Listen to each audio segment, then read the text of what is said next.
Assalamualaikum warahmatullahi wabarakatuh. Sahabat wakaf, kembali lagi atau balik lagi di Wakaf TV bersama saya Hendrik.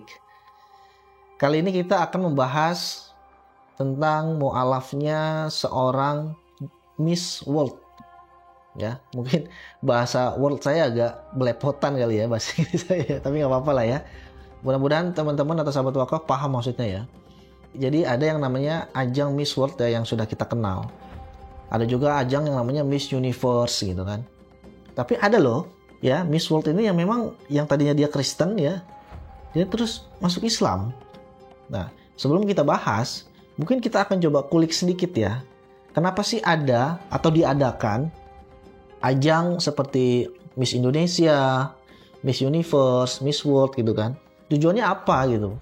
Kalau memang tujuannya untuk bahwa wanita itu harus layak emansipasi gitu kan. Jadi kesetaraan gender gitu kan. Nah, kalau kesetaraan gender ini sebenarnya kan di Al-Qur'an itu sudah melarang gitu ya, kesetaraan gender antara laki-laki dan perempuan. Bahkan ya, ini buat kaum perempuan ya, bahkan di Al-Qur'an itu perempuan itu kedudukannya itu lebih tinggi, lebih mulia daripada laki-laki, coba. Ya kan? Coba, tidak ada di dalam Al-Quran, contoh satu ya, surat Ar-Rijal, nggak ada. Tetapi di Al-Quran itu ada surat, namanya An-Nisa. Lihat, sebegitu tinggi derajatnya diangkat oleh Allah nih, seorang perempuan. Tetapi kalau kita melihat atau kita compare dengan acara-acara Miss World gitu kan, Miss Universe atau Miss Indonesia, saya cuma bertanya ya, kenapa kok tidak ada. Mungkin saya silap atau gimana ya, nanti tolong dikoreksi aja ya. Tapi sepanjang penglihatan saya mengikuti ajang-ajang tersebut di Indonesia itu, seperti Miss Indonesia dan lain-lain, itu finalis-finalisnya itu minim, atau mungkin bahkan tidak ada yang pakai kerudung gitu. Tapi kalau misalkan nanti netizen atau sahabat wakaf pernah melihat, silakan aja komen di bawah ya. Misalkan ada nih, Min, namanya si A, B, C gitu. Oke, seperti itu. Nah, kalaupun memang beneran tidak ada yang berjilbab, apakah di peraturannya itu tidak membolehkan berjilbab atau gimana gitu? Ya kan?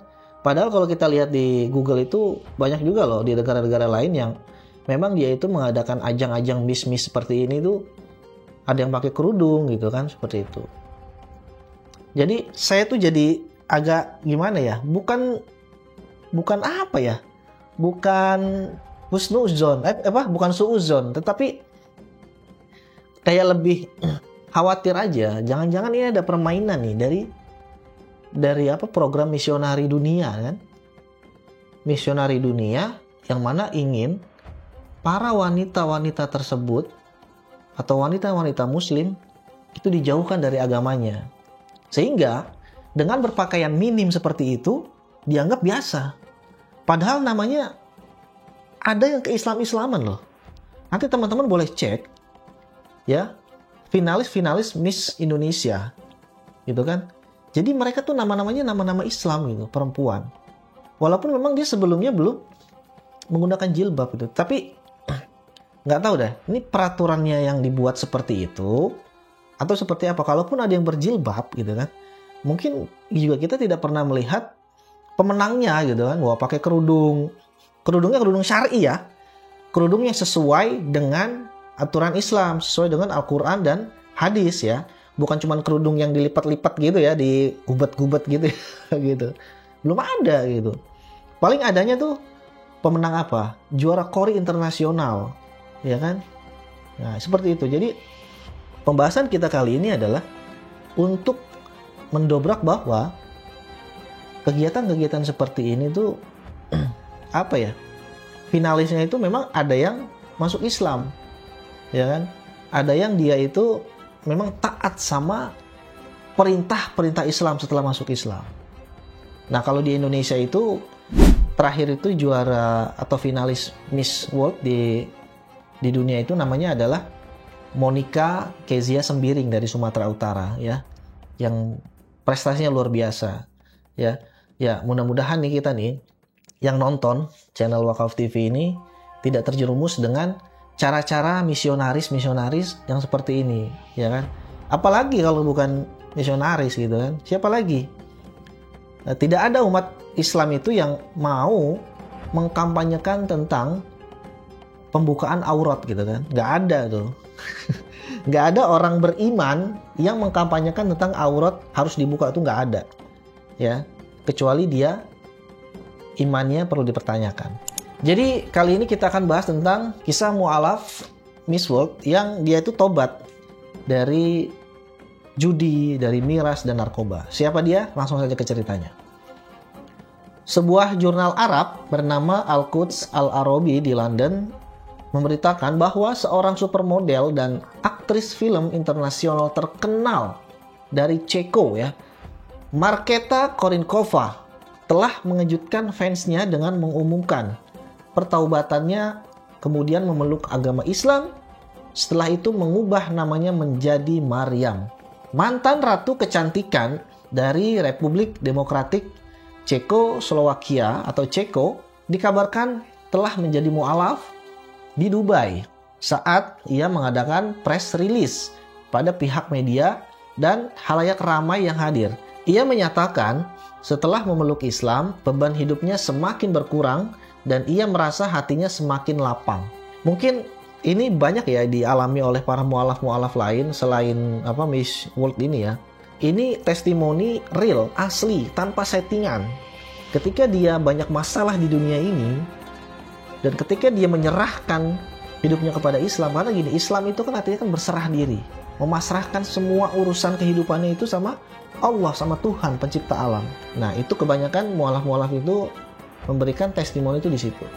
Keputusan sulit tersebut diambil setelah Markéta merasakan hati yang tidak tenang meski hartanya sangat berlimpah. Kini ia mulai belajar lebih banyak tentang agama Islam dan menetap di Dubai. Markéta mengatakan, "Saya memutuskan untuk menetap di Dubai agar saya bisa belajar lebih banyak dari ajaran Islam." Markéta pertama kali tertarik menjadi mu'alaf setelah melihat ajaran Islam memberikan status yang sangat mulia kepada kaum wanita. 3 tahun terakhir dirinya mengamati perbedaan kontras dengan dunia barat yang sangat mengeksploitasi perempuan atas nama kebebasan. Jadi sahabat, kalau misalkan teman-teman belum tahu apa gerakannya ini namanya, ya ini sudah tersebar sebenarnya di mana-mana. Nama gerakannya adalah feminisme, kesetaraan gender, emansipasi dan lain-lain, ya. Kalau misalnya kita ke mall nih, ya kan, ke mall itu kalau misalkan memang kita perempuan ini pengen kesetaraan gender, itu parkiran di mall kan ada tuh yang parkiran khusus wanita gitu kan. Terus kalau naik KRL tuh gerbong khusus wanita. Nah kalau seperti itu, ya jangan bicara dulu lah kesamaan gender gitu kan, atau kesetaraan gender. Kalau masih dipisah seperti itu secara logika dasar aja ya, logika simple aja ya. Jadi kesetaraan gender itu ya sudah, laki-laki ngurusin A, ya perempuan ngurusin A, kan logikanya kan seperti itu. Nah jadi ini Miss World ini sudah melihat fakta tersebut. Miss World ini bukan dari Indonesia, tapi dari Ceko, dan ini Miss World loh, yang mana dia itu sering baca, sering mengamati ya. Ini bukan orang sembarangan, ini orang pintar loh sahabat ya. Jadi Markéta ini adalah pemenang ajang Miss Universe dalam kontes kecantikan yang diselenggarakan di Italia. Setelah memperoleh ketenaran di taraf internasional, banyak perusahaan mengontraknya untuk mempublikasikan produk mereka. Sejak itu, ia menjadi supermodel. Raksasa perfilman yaitu Hollywood juga menawarinya untuk tampil di berbagai film. Ia bahkan memainkan peran kunci dalam film MI90 Love. Dia juga mendapat jabatan sebagai Direktur FAMU, Praha Film Academy. Ia juga dikenal sebagai seorang desainer internasional saat ia mendirikan sebuah perusahaan periklanan di Praha sebelum perusahaan dari Dubai, Ali & Sons Group of Companies, menunjuknya sebagai sales manager. Artis cantik ini mempunyai gelar master dalam sastra Inggris dari Charles Praha University. Kemudian ia mendapat gelar magisternya di jurusan Designing Production Film dan TV sekolah di Royal College of Arts di London.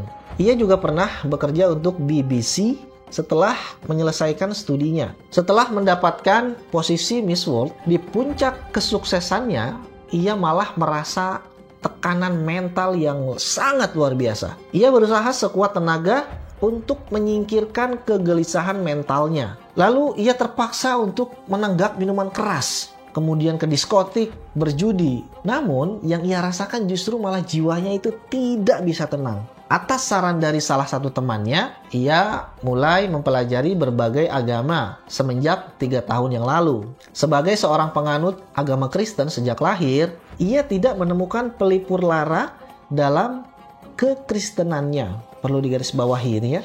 Saat kecewa dengan kehidupan Kristen, ia mulai mempelajari Islam.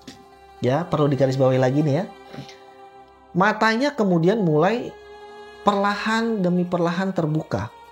Lalu ia mengakui bahwa membutuhkan waktu yang lama untuk menghilangkan beban di hatinya. Ajaibnya, ketika ia membacakan kalimat syahadat, tiba-tiba kegelisahannya hilang. Ya, kalau di Indonesia itu istilah ada jimat ya. Ada istilah jimat itu ya, ini konotasinya positif ya. Di Jawa itu ada namanya kalimosodo. Kalimosodo itu bahasa Jawa, bahasa Indonesia adalah kalimat syahadat. Jadi kalimat syahadat ini adalah kalimat yang sangat agung, yang sangat tinggi. Dan di sini sudah dibuktikan oleh Miss Universe ya. Miss Universe ini sudah membuktikan tentang khasiat kalimat syahadat. Dia telah menanggalkan pakaian baratnya yang terbuka itu, yang selalu memperlihatkan aurat-aurat perempuan, yang mana perempuan itu seharusnya mulia karena ia menutupi auratnya. Dan ia mulai mengenakan jilbab. Ketika ia memposting foto-fotonya menggunakan jilbab, jutaan penggemarnya kaget. Awalnya mereka menyangka foto-foto tersebut merupakan bagian dari syuting fashion show-nya di Arab. Namun ketika ia mengumumkan bahwa ia telah memeluk Islam dan mengganti namanya menjadi Maryam, semua penggemarnya benar-benar terkejut.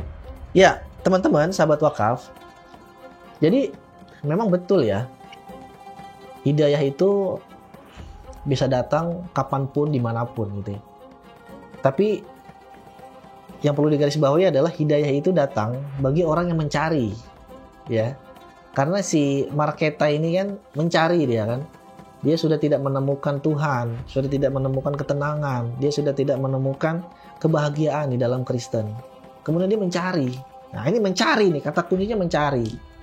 Jadi buat saudara-saudaraku yang memang belum bisa masuk Islam, ya minimal mencari aja dulu gitu kan. Yang namanya mencari kebenaran kan, di mana salahnya kalau mencari kebenaran, ya kan? Karena kan Islam itu kan hak, ya.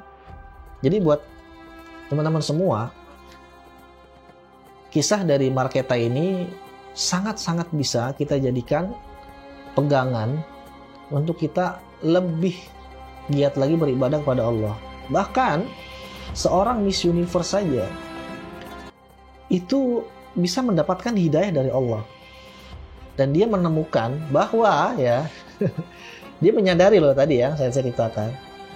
Dia itu menanggalkan pakaian-pakaian baratnya. Kita tahu lah pakaian barat itu seperti apa kan? Kalau perempuan itu tidak pakai jilbab atau tidak pakai kerudung, kemudian tangannya terlihat, kemudian sering ya kalau paha mereka tuh lebih murah daripada paha ayam gitu kan. Itulah makanya. Jadi kita tahu ya bahwa memang ajang-ajang Miss Universe seperti ini kan selalu mempertontonkan aurat perempuan kan. Tapi justru juaranya loh ya, juara Miss Universe-nya ini malah mengatakan dia meninggalkan ya. Luar biasa, ini kisah luar biasa. Artinya telak banget ya buat orang-orang yang memang masih tidak suka dengan Islam. Buat kalian yang tidak suka dengan Islam, silakan saja, itu urusan Anda. Tetapi minimal Anda mencari tahu sendiri, tidak dengar dari orang lain. Kalau Anda tidak mau masuk Islam, tidak apa-apa, buat kami tidak jadi masalah. Yang penting Anda tidak mengolok-olok Islam dan tidak sama sekali memerangi Islam. Dan kalau perlu, Anda mempelajari Islam. Terserah mau Anda masuk Islam atau tidak. Jika memang konten ini bermanfaat, silahkan share, like, dan komen. Berikan komentar terbaik, Dan buat teman-teman yang belum subscribe, silahkan subscribe biar kita bisa terus istiqomah memberikan konten-konten yang motivatif dan inspiratif seperti ini ya. Terima kasih. Assalamualaikum warahmatullahi wabarakatuh. Jadi salah satu hambatan di jalannya, ya ini nih. Nah ini salah satu.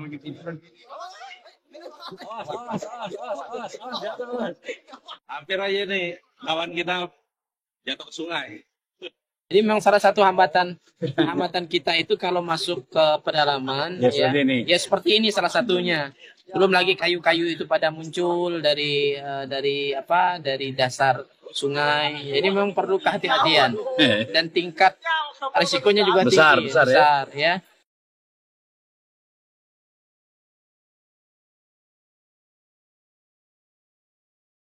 Ya begini kondisi ketika kita masuk ke pedalaman Sintang, Kalimantan Barat, kita memang harus bisa membaca kondisi sungai, kondisi alam. Kalau pada saat air naik, kita aman. Pada saat air surut, maka posisinya kita harus berhati-hati. Pada siang hari ini kita akan berangkat menuju Desa Mentatai. Dalam perjalanan insya Allah bisa ditempuh nanti bersama dengan tim kurang lebih 6-7 jam. Pada malam hari nanti kita akan bertemu dengan warga umat Islam yang ada di pedalaman Desa Mentatai.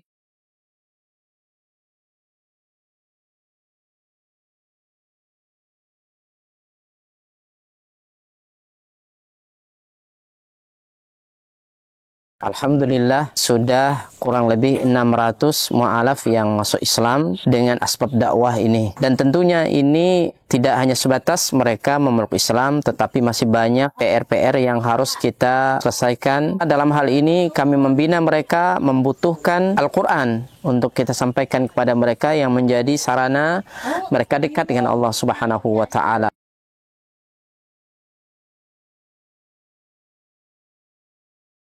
Kami berharap dan mengharapkan bantuan dari seluruh kaum muslimin untuk mensupport dakwah ini dengan berwakaf Al-Quran di Badan Wakaf Al-Quran. Luar biasa. Kaum muslimin yang dicintai oleh Allah Subhanahu wa Ta'ala, perlu kita ketahui bahwa pondok ini sangat dibutuhkan karena memang di sini sangat minim akan bahkan mungkin bukan lagi dikatakan minim, memang tidak ada lembaga semacam pondok pesantren yang berdiri di Desa Nangatempunak ini. Yang kedua adalah kerusakan akidah ya, jadi di sini jika tidak ada pesantren ini rusaknya luar biasa. Apalagi memang pemurtatan sangat kuat di Desa Nangatempunak ini. Jadi memang misionaris-misionaris itu masuk kemari itu dengan materi yang kuat ya, dengan iming-iming yang kuat. Dengan adanya pondok pesantren ini mengkader anak-anak para mu'alaf ya dari suku Dayak yang berasal dari pedalaman ini sangat mudah. Jika mereka sudah belajar agama, kemudian mereka sudah paham dengan agama dan mereka sudah hafal Quran, mereka akan kita kembalikan ke kampung-kampung mereka. Kita sekarang sambil melihat lahan atau tanah yang akan kita bebaskan untuk pembangunan atau perluasan pondok tahfiz Quran Cahaya Tempunak. Lokasi ini adalah lokasi yang bebas daripada banjir dan luasnya kurang lebih 4 hektar, dan insya Allah di sini nanti akan kita bangun sarana ibadah, kemudian sarana untuk tinggal mukimnya para santri, kemudian aula belajar dan pertemuan para santri.